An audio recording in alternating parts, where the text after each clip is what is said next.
हाँ, तो 2025 में आने वाले क्वेश्चनों को आपको रिवीजन कराने वाले हैं। हिंदी का वीवीआई ऑब्जेक्टिव क्वेश्चन आपको बताने वाले हैं, जो कि आपके लिए काफ़ी महत्वपूर्ण है। 2025 में जो एग्जाम होने वाले हैं उसमें काफ़ी ये सब प्रश्न लड़ेंगे जो रिवीजन करा रहे हैं, ठीक है। तो हर एक प्रश्न को लास्ट तक वीडियो को पूरा देखिएगा एवं अच्छे से रिवीजन कर लीजिएगा, ठीक है। तो चलिए स्टार्ट करते हैं आज की इस क्लास को। अभी तक आप हमारे व्हाट्सएप ग्रुप में नहीं जुड़े हैं तो जुड़ जाएंगे। मेरा व्हाट्सएप नंबर है 9334517119। यह मेरा व्हाट्सएप नंबर है, इस पर आप लोग मैसेज करेंगे तो आपको ग्रुप में जोड़ दिया जाएगा। तो चलिए आज के क्लास को हम लोग स्टार्ट कर लेते हैं, जो कि आपके लिए बहुत इंपॉर्टेंट है, ठीक है। चलिए सबसे पहले आता है आपके सामने क्वेश्चन आता है कि मछली कहानी शीर्षक में किस वर्ग का जीवन का वर्णित किया गया है। यहाँ पर कलर थोड़ा चेंज कर लेते हैं, ठीक है। चलिए तो कह रहा है कि मछली कहानी किस वर्ग के जीवन का वर्णित किया गया है। तो जो मछली कहानी है उसमें आप लोग मछली पढ़े होंगे, जिसके लेखक विनोद कुमार शुक्ल हैं। जो कहानी आप लोग पढ़े होंगे तो उसमें मध्यम वर्ग के जीवन का वर्णन किया गया है, ठीक है। उसमें कैसा जीवन वर्णन किया गया है, तो मध्यम वर्ग जीवन का वर्णन किया गया है, ठीक है। मध्यम वर्ग जीवन का वर्णन किया गया है, ठीक है मेरे प्यारे स्टूडेंट, आप लोग याद रखेंगे।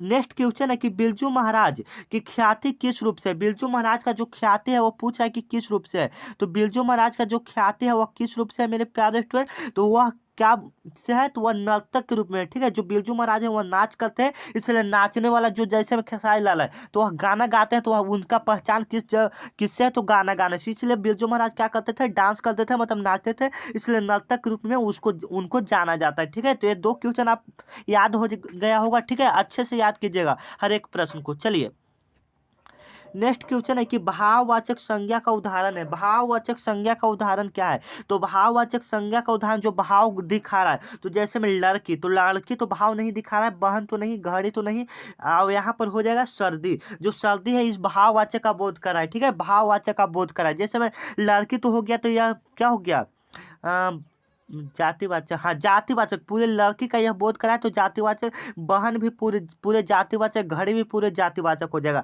लेकिन जो सर्दी है वह क्या हो जाएगा, भाववाचक हो जाएगा, ठीक है।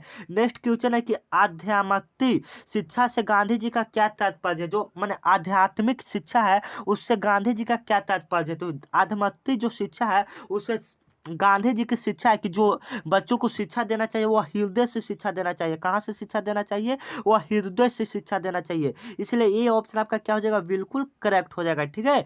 चलिए नेक्स्ट क्वेश्चन आपके सामने आ रहा है, कह रहा है कि हिंदुस्तानी नाम सुनी तो अब एक सकुची लजात पंक्ति किस कवि से है। कह रहा है कि हिंदुस्तानी नाम सुनी अब एक सकुच लजात किस पंक्ति के कवि हैं। किस पंक्ति के कवि हैं, तो स्वदेशी से है। किससे है, स्वदेशी से है। डी ऑप्शन आपका क्या हो जाएगा, बिल्कुल करेक्ट हो जाएगा। हिंदुस्तानी नाम सुनी अब एक सकुची लजात पंक्ति किस कवि से है, तो स्वदेशी से, ठीक है। डी ऑप्शन आपका क्या हो जाएगा, बिल्कुल करेक्ट हो जाएगा। हर एक प्रश्न को याद करिएगा क्योंकि 2025 में यही सब प्रश्न आने वाला है, ठीक है। नेक्स्ट क्वेश्चन का है कि ढिच्ची का जो हड्डी है वह किससे बना हुआ है। जो ढिच्ची का जो हड्डी है वह किससे बना हुआ है। जो ढिच्ची का हड्डी है वह किससे बना है आप लोग बताएंगे। तो जो ढिच्ची का हड्डी बना है वह इंद्र के वज्र बना है, ठीक है। जो ढिच्ची का हड्डी है वह क्या उससे बना है, तो इंद्र का वज्र बना है। ये ऑप्शन आपका क्या हो जाएगा, बिल्कुल करेक्ट हो जाएगा, ठीक है। कोई और नेक्स्ट वीडियो पर किस वीडियो का टॉपिक चाहते हैं आप लोग कमेंट कर देंगे कि नेक्स्ट वीडियो किस चीज का होना चाहिए, ठीक है। श्रम विभाजन और जाति प्रथा के लेखक कौन है। श्रम विभाजन और जाति प्रथा के लेखक कौन है, तो भीमराव अंबेडकर है। ये ऑप्शन आप लोग याद रख लेंगे। श्रम विभाजन और जाति प्रथा के लेखक कौन है, भीमराव अंबेडकर। तो ये ऑप्शन आप लोग याद कर लेंगे, ठीक है। चलिए नेक्स्ट क्वेश्चन है कि अवेन्यू किस नदी के किनारे स्थित है। अवेन्यू किस नदी के किनारे स्थित है, तो अवेन्यू रोन नदी के किनारे स्थित है। ये ऑप्शन आप लोग याद कर लेंगे, ठीक है। अवेन्यू जो नदी है या अवेन्यू वाला चैप्टर में है तो यह किस नदी पर है, तो रोन नदी पर बसा हुआ है, ठीक है। चलिए नेक्स्ट क्वेश्चन है, आप लोग बताएंगे कि मछली जो कहानी शीर्षक में किस वर्ग का चित्रण किया गया है। सबसे पहले आपको बताए थे, तो जो मछली कहानी है उसमें मध्यम वर्ग का चित्रण किया गया है, ठीक है। सी ऑप्शन आपका क्या हो जाएगा, सी ऑप्शन आपका बिल्कुल करेक्ट हो जाएगा। बिरजू महाराज की ख्याति किस रूप में है, तो बिरजू महाराज की ख्याति किस रूप में है बाबू, तो नर्तक के रूप में। किसके रूप में है, नर्तक के रूप में, ठीक है। आप लोग याद करेंगे नर्तक के रूप में। चलिए नेक्स्ट क्वेश्चन आपके सामने ला रहे हैं। चलिए नेक्स्ट क्वेश्चन आपके सामने है कि बाबा साहब भीमराव अंबेडकर का जन्म कब हुआ। बाबा साहब भीमराव अंबेडकर का जन्म कब हुआ।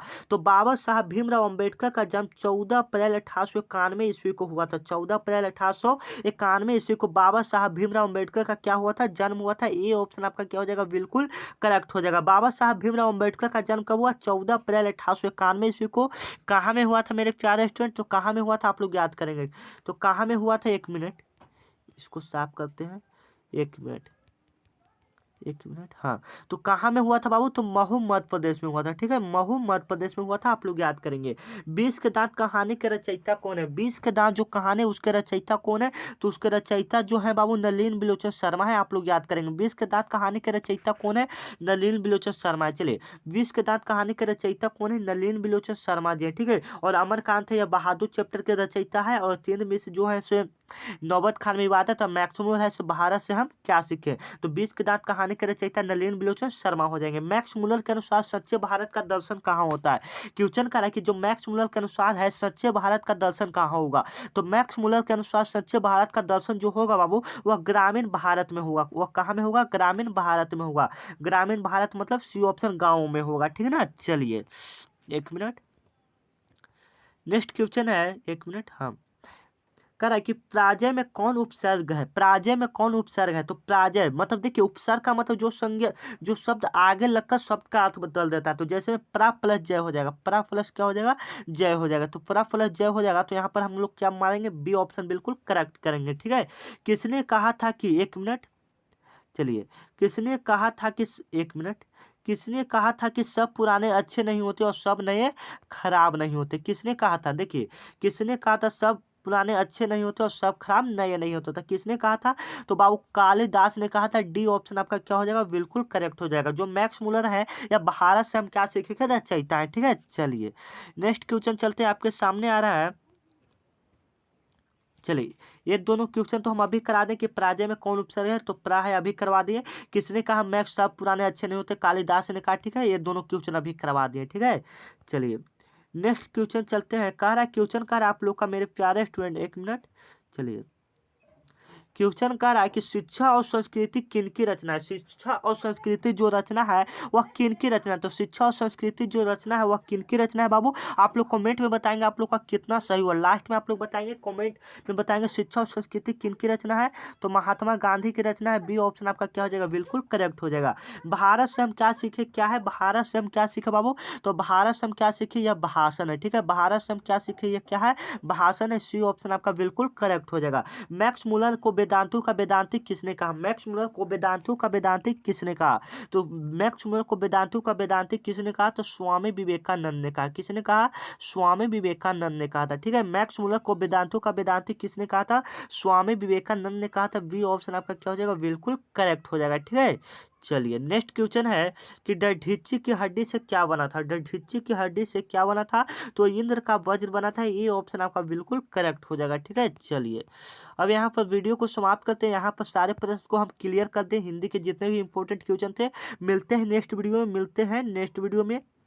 तब तक के लिए क्या बाबू, जय हिंद। तब तक के लिए जय हिंद। नए हैं तो चैनल को एक बार शेयर कर देंगे। ठीक है, और नए हैं तो चैनल को सब्सक्राइब कर लीजिए, क्योंकि जल्दी हमारा लाइव क्लास स्टार्ट होने वाला है। ठीक है, और इस वीडियो पर कम से कम टारगेट 100 लाइक का रखते हैं। आप लोग 100 लाइक पूरा दीजिए। ठीक है ना, तो मिलते हैं नेक्स्ट वीडियो में।